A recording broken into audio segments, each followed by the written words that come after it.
دیکھیں یہ ایک میری جتنی عمر ہے میں سمجھتا ہوں کہ قوم کی زندگی میں ایک یونیک مومنٹ ہے آج، اور یہ بڑی خوش قسمت ہوتی ہے ایک قوم جب اس کی زندگی میں اس طرح کا ایک وقت آ جائے جو ایک ڈیفائننگ مومنٹ کہہ سکتے ہیں. اور ڈیفائننگ مومنٹ کیسے ہے کہ یہ ایک اگر اس میں سے قوم یہ امتحان پاس کر لے تو یہ ہمیشہ کے لیے ہمارا ملک بدل جائے گا. اور یہ جو آزادی کی ہم بات کرتے ہیں، حقیقی آزادی کی، حقیقی آزادی کیا ہے؟ حقیقی آزادی بیسکلی رول آف لا ہے. ایک قوم آزاد تب ہوتی ہے جس قوم میں قانون کی حکمرانی ہوتی ہے. غلام قوم وہ ہوتی ہے جس کے اندر طاقتور کے لیے ایک قانون اور کمزور کے لیے دوسرا. آج جو ملک خوشحال ہیں دنیا میں، ان سب میں ایک چیز کامن ہے، رول آف لا ہے. جو میں سب سے آئیڈیل اگزامپل دنیا میں دیتا ہوں وہ ہے سوئٹزرلینڈ. اب سوئٹزرلینڈ کی ریسورسز اور پاکستان کی کمپیئر کریں تو سوئٹزرلینڈ کو بڑا غریب ملک ہونا چاہیے، پاکستان کو امیر ہونا چاہیے، لیکن وہ اپوزٹ ہے. سوئٹزرلینڈ سب سے خوشحال ملک ہے، اور گائے اور دودھ اور چیز اور اسکیئنگ، اور اس کے علاوہ تو سوئٹزرلینڈ میں کچھ نہیں ہے. لیکن کیونکہ ان کی جو رول آف لا انڈیکس ہے وہ 99.9% ہے، یعنی رول آف لا کے اندر سوئٹزرلینڈ سب سے اوپر ہے. سو اس کی وجہ سے ایک قوم آزاد ہو جاتی ہے، اس کی ریسورسز آزاد ہو جاتی ہے، میریٹوکریسی آ جاتی ہے، اور وہ ساری چیزیں وہاں سے فالو کرتی ہیں. اور جو میں بار بار مدینہ کی ریاست کے لوگوں کو اس لیے مثال دیتا ہوں کیونکہ مدینہ کی ریاست ایک کلاسک اگزامپل ہے، ایک انسانی تاریخ کا حصہ ہے جدھر ایک وہ قوم غریب تھی، حیثیت بھی کوئی نہیں تھی. ان کی دو سپر پاورز، ایک بیزنٹائن ایمپائر ایک طرف اور پرشین دوسری طرف. تو اس کے بیچ میں وہ لوگ 622 اور 632 کے بیچ میں وہ ایک دنیا کے ورلڈ لیڈرز بن گئے 10 سالوں میں. تو وہ جو پرنسپلز تھے، اس لیے قرآن میں اللہ ہمیں کہتا ہے کہ نبی صلی اللہ علیہ وسلم کی زندگی سے سیکھو، کیونکہ وہ ایک جس طرح بل گیٹس کو لوگ پڑھتے ہیں کہ جی میں اگر کامیاب ہونا چاہتا ہوں بزنس میں، یا جو بھی اس کو ایک کامیاب ماڈل سمجھتے ہیں، اس سے تو کامیاب ماڈل دنیا میں کوئی ہے ہی نہیں کہ ایک قوم جس کی حیثیت نہ ہو وہ اس قوم کو ٹرانسفارم ہو جائے 10 سالوں میں ورلڈ لیڈرز. یہ تو کہیں بھی نہیں ہوا ہے، اس کی کوئی مثال ہی نہیں ہے. تو وہ پرنسپلز کے اوپر یہ ہوا تھا، اور وہ پرنسپل نمبر 1 تھا عدل اور انصاف. سب سے پہلے انہوں نے رول آف لا قائم کیا تھا. اس کے بعد آئی تھی ویلفیئر اسٹیٹ، یعنی ہر انسانوں کا اسٹیک تھا ایک سسٹم کے اندر. اور جو کہ آج مثلا اسکینڈینیویا میں سمجھتا ہوں بیسٹ دنیا کی ویلفیئر اسٹیٹ ہے. اگر وہاں انسانیت کا آپ نظام رکھیں تو بیسٹ ہے. تو وہ ان پرنسپلز پہ تھی جو مدینہ میں سیٹ اپ کیا کہ اسٹیٹ نے ذمہ داری لی سارے کمزور طبقے کی. اور پھر رول آف لا کا جو سیکنڈ میریٹوکریسی آ گئی. خون کی وجہ سے کوئی اوپر نہیں آتا تھا. اتنے تھوڑے ٹائم میں اتنے گریٹ انڈیویجولز کبھی بھی دنیا کی تاریخ پہ نہیں آئے جو کہ اس فیز میں آئے تھے. تو وہ لوگوں کا پوٹینشیل ریلیز ہو گیا، میریٹوکریسی آ گئی. اور پھر ایجوکیشن کے اوپر ایمفسس انہوں نے دی پروفٹ نے کہ چائنا بھی جانا پڑے تو آپ کو تعلیم حاصل کرنی ہے. سو کویسٹ آف نالج. سو وہ بیسک پرنسپل سیٹ کیے تھے. تو ہمارا مسئلہ کیا پاکستان میں؟ ٹیلنٹڈ قوم ہے. میں آپ کو سپورٹس میں بتاتا ہوں کہ جتنا ٹیلنٹ پاکستان میں ہے، میں نے ساری دنیا میں کرکٹ کھیلی ہے، اتنا ٹیلنٹ میں نے نہیں دیکھا. ٹیلنٹ بھی ہے. پاکستانی باہر جاتے ہیں، ایکسیل کرتے ہیں، جب لیول پلینگ فیلڈ ملتی ہے اوپر جاتے ہیں. جنرس لوگ ہیں. شاید ہی کوئی اتنی خیرات دیتا ہو جو پاکستان ہے. اور میں سب سے بڑا بینیفیشری ہوں کہ ایک کینسر ہاسپٹل، پھر دوسرا کینسر ہاسپٹل، تیسرا بن رہا ہے، اور پھر 75 فری ٹریٹمنٹ اس کو بھی وہ فنڈ کرتے ہیں. ایک یونیورسٹی بنائی ہے نمل یونیورسٹی، وہ 90% اسکالرشپ پہ ہے، اس کو بھی فنڈ کرتے ہیں. تو یہ بڑی ایک یونیک قوم ہے ہماری. لیکن ہمارا سب سے بڑا پرابلم آ کے پھنس جاتا ہے رول آف لا پہ. ہمارے پاس ایک انفارچونیٹلی ایک کرپٹ، ایک ڈیکیڈنٹ ایلیٹ اوپر بیٹھی ہوئی ہے جو کہ ملک کی ریسورسز کو کنٹرول کر کے بیٹھی ہوئی ہے. چینج سسٹم وہ ہونے نہیں دیتی کیونکہ وہ بینیفیشریز ہیں اس کرپٹ سسٹم کے. انہوں نے کبھی ایجوکیشن سسٹم چینج نہیں ہونے دیا, جدھر ایک چھوٹے سے طبقے کے لیے انگلش میڈیم, باقی لوگ اردو میڈیم. کہیں دنیا میں اس طرح کی ایک ایجوکیشن اپارٹھائڈ نہیں ہوتی کیونکہ وہ ایلیٹ کے لیے وہ سوٹیبل ہے کرپٹ سسٹم, وہ چینج نہیں کرتے. تو ہاسپٹلس کا آپ دیکھ لیں, ہمارے ہوتے ہوئے گورنمنٹ ہاسپٹلز اچھے تھے. میں پیدا ہوا تھا گورنمنٹ ہاسپٹل میں. دیکھتے دیکھتے سارے امیروں کے لیے پرائیویٹ ہاسپٹل, غریبوں کے لیے گورنمنٹ ہاسپٹل, وہ ڈیٹیریٹ ہو گیا بالکل. اور جسٹس سسٹم, آپ غریب ہیں آپ کو انصاف ہی نہیں مل سکتا پاکستان میں. آپ کا امیر اور غریب کا مقابلہ ہوتا ہے, غریب کبھی بھی نہیں جیتتا, ہمیشہ امیر جیت جاتا ہے عدالتوں میں. طاقتور ہمیشہ اس عدالتوں میں بچ جاتا ہے. ہمارے آج تک طاقتور کا احتساب ہی نہیں ہو سکا. 3.5 سال میں کوشش کرتا رہا, جو پرانے کیسز بنے ہوئے تھے 10 سال پرانے کیسز جو ان دونوں کرپٹ مافیاز کے, کچھ نہیں کر سکے ہم. وہ عدالتوں میں اسٹے آرڈر لے لیتے تھے, کبھی وہ بینچ ٹوٹ جاتا تھا. تو سارا سسٹم سکیوڈ ہے کہ طاقتور کا از ابو لا. اور جو فائنلی چیز ہے کہ جو پاکستان کا جو پوٹینشیل ہے, جو وہ ہمارا جو انارمس پوٹینشیل ہے, ہمارے تقریباً 1 کروڑ اوورسیز پاکستانی بیٹھے ہوئے ہیں, اگر ان کو ہم ڈرا ان کر لیں سوائے ابھی تو ریمیٹنسز آتی ہے نا. ہمارے دور میں تو صرف پاکستانیوں کی ریمیٹنسز ہی آئی ہیں, جو 31 ارب, جو اتنا فنامنل انکریز, جس کی وجہ سے ہم ملک کو بینکرپسی سے بچا سکیں. سوچیں کہ اگر یہ پاکستانیوں کی انویسٹمنٹ آنی شروع ہو جائے, جو انفارچونیٹلی یہ کرپٹ سسٹم الاؤ نہیں کرتا. ہمارا جو کرپٹ سسٹم ہے وہ ڈرتے ہیں لوگ انویسٹ کرتے ہوئے, کیونکہ کانٹریکٹ انفورسمنٹ نہیں ہے, لوگوں کو جوڈیشل سسٹم پہ اعتماد نہیں ہے, لوگ ٹرسٹ نہیں کرتے کہ ہماری اگر ہم انویسٹ کریں گے تو کانٹریکٹ انفورس کر سکیں گے یا نہیں. سو دیئرفور جو رکاوٹ بنی ہوئی ہے ہمارے ملک میں انویسٹمنٹ کی بھی اور پراسپیرٹی کی بھی, وہ سب سے بڑی رکاوٹ ہے رول آف لا. تو دیئرفور یہ جو آج سٹرگل چل رہی ہے, جو میں کہہ رہا ہوں کہ ایک یونیک اپرچونٹی ہے کہ سارا ملک اس وقت, میں نے کبھی پاکستان کو ایسے یونائٹ نہیں ہوتے دیکھا. میں نے کبھی پاکستانیوں کو اس طرح نکلتے نہیں دیکھا جو میں نے یہ سنس ہماری جو گورنمنٹ نکالی گئی ہے جس طرح پاکستانی نکلے. میں نے کبھی جلسوں میں ایسے پاکستانیوں کو اس تعداد میں آتے نہیں دیکھا. گرمی کی انتہا ہے اس کے باوجود. اور میں نے کبھی پاکستانیوں کے اندر ایک یونٹی اور ایک غصہ نہیں دیکھا جو کہ انہوں نے جس طرح ایک انٹریگ کر کے ایک رجیم چینج کی, اور پھر سارے ملک کے 30 سال سے جو چوری کر رہے تھے پیسہ, ان کرمنلز کو ملک کے اوپر امپوز کر دیا صرف اس لیے کہ یہ پلائبل ہیں. آپ کو پتہ ہونا چاہیے کہ جو کرمنلز ہیں وہ کبھی سٹینڈ نہیں لے سکتے. آپ کو پتہ ہے کہ یونائٹڈ اسٹیٹس کی تاریخ ہے کہ وہ ہمیشہ یہاں ڈکٹیٹرز کو پسند کرتے ہیں کیونکہ ان کو ایزیلی مینیپولیٹ کر سکتے ہیں, ان کے پاس پبلک سپورٹ نہیں ہوتی, اور یا پھر وہ اس طرح کے کرپٹ لوگوں کو اوپر لے کے آتے ہیں کیونکہ یہ کبھی بھی یہ سٹینڈ نہیں لے سکتے, اسپیشلی جن لوگوں کے بلینز آف ڈالرز پڑے ہوئے ہیں ویسٹرن بینکس میں, آف شور اکاؤنٹس میں, یہ کبھی ان کے سامنے نہیں کھڑے ہوتے. اور انہوں نے 10 سال, یہ آپ کے سامنے ہے کہ 10 سال ہر قسم کی پاکستانی شہریوں کی ہیومن رائٹس کی وائلیشن ہوئی.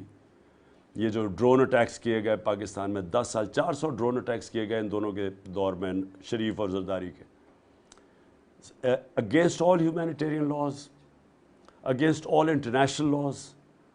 کوئی لا اجازت نہیں دیتا for someone to be جج, جوری اینڈ ایکسیکیوشنر.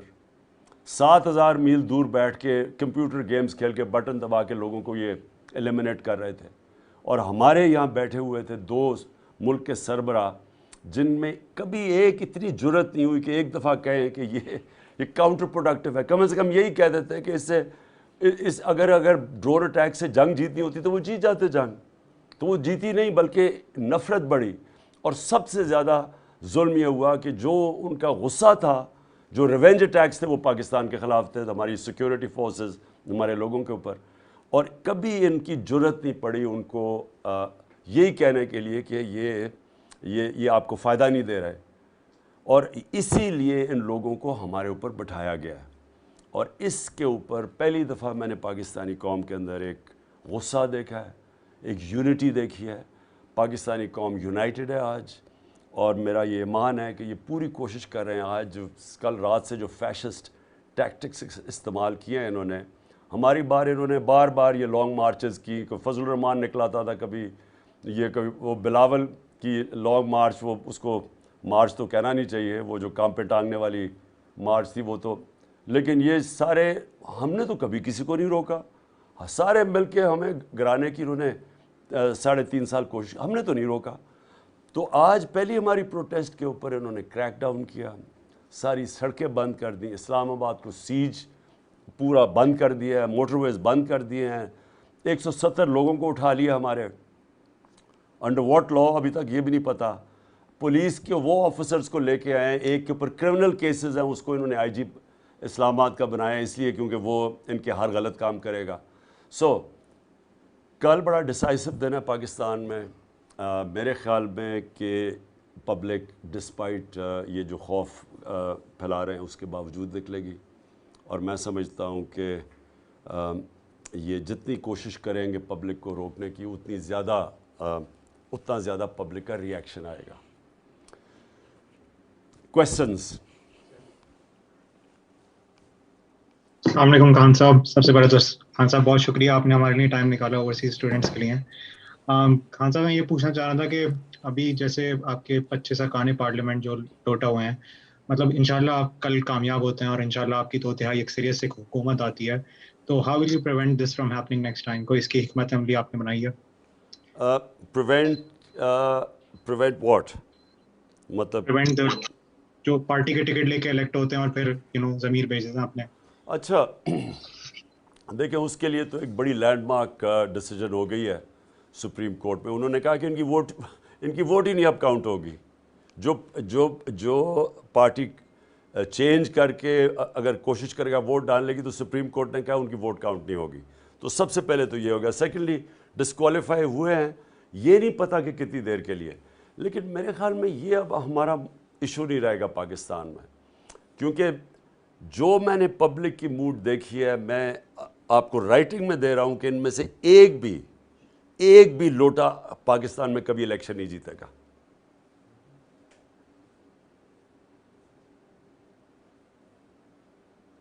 جی السلام علیکم. جی وعلیکم السلام.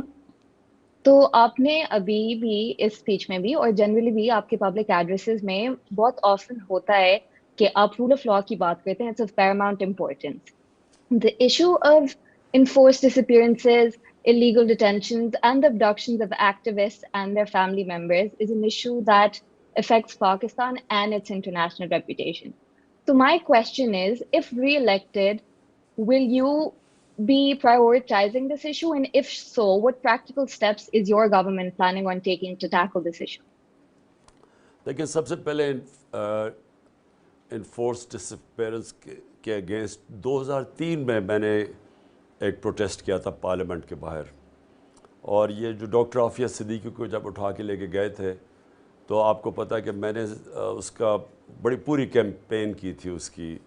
بلکہ ایک برٹش جرنلسٹ تھی وان ریڈلی، اس نے میرے ساتھ پریس کانفرنس بھی کی تھی 2007 میں. یہ سب سے بڑی وائلیشن ہے ایک انسان کے اس کے رائٹس کے خلاف ہی صرف نہیں، جو فیملی کے اوپر گزرتی ہے. ہم نے اس کے اوپر پورا قانون بنایا ہوا ہے. شیرین مزاری نے پوری اس کے اوپر ایک لیجسلیشن فریم کی ہوئی ہے انفورس ڈسپیئرنس پہ. اس کے اوپر ہمیں ایک پرابلم آ رہا تھا، کیونکہ جو ہماری سیکیورٹی فورسز تھی ان کی طرف سے ایک یہ چیز آ رہی تھی کہ دیکھیں ہمارے پاس ایک قانون نہیں ہے کہ ہم کسی کو ہولڈ کر سکیں بائی لا.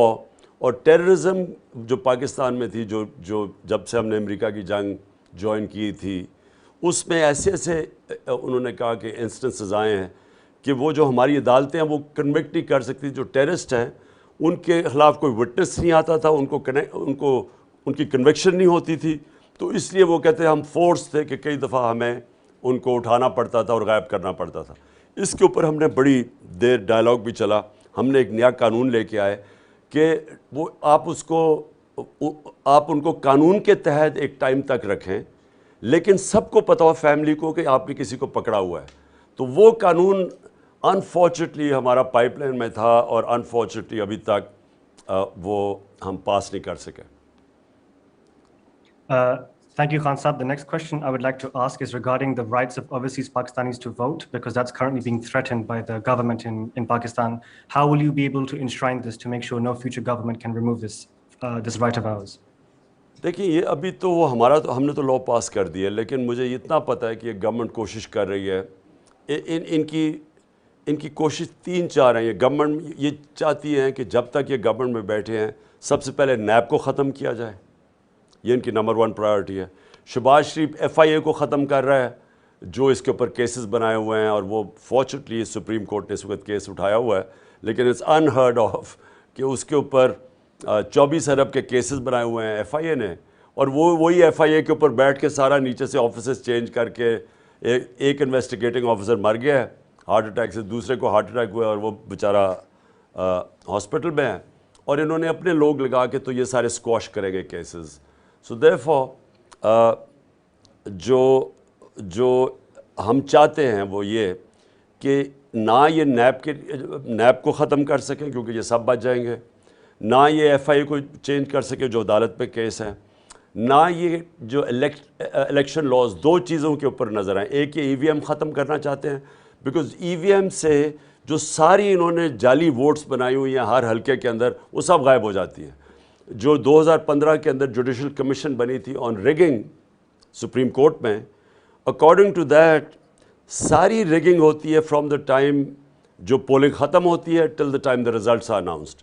وہ ساری جو ریگنگ ہوتی ہے وہ ختم ہو جاتی ہے EVM مشین سے، کیونکہ جیسی پولنگ ختم ہوتی ہے بٹن دباؤ رزلٹ آ جاتا ہے.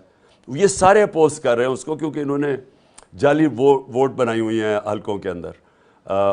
اور پھر اوورسیز پاکستانیز، یہ کوئی بھی ان پارٹیز میں نہیں چاہتا کہ اوورسیز پاکستانیز کو ووٹ ملے، اور اس کی مین وجہ یہ ہے کہ اوورسیز پاکستانیز میں زیادہ اویئرنیس ہے، اور وہ ان کو جانتے ہیں ان سب لوگوں کو، اور ان کو ڈر یہ ہے کہ کیونکہ یہ ان کو ووٹ نہیں ڈالیں گے لہٰذا کوشش ان کی یہ ہے کہ اوورسیز پاکستانیز کی ووٹ ختم کی جائے. تو ہم یہ سارا فائٹ کر رہے ہیں.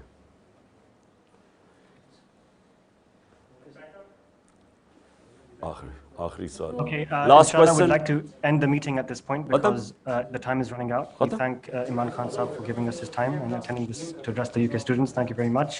And we Pakistan safe and shows us a brighter future, inshallah. Thank you everyone for attending. Wa alaikum assalam.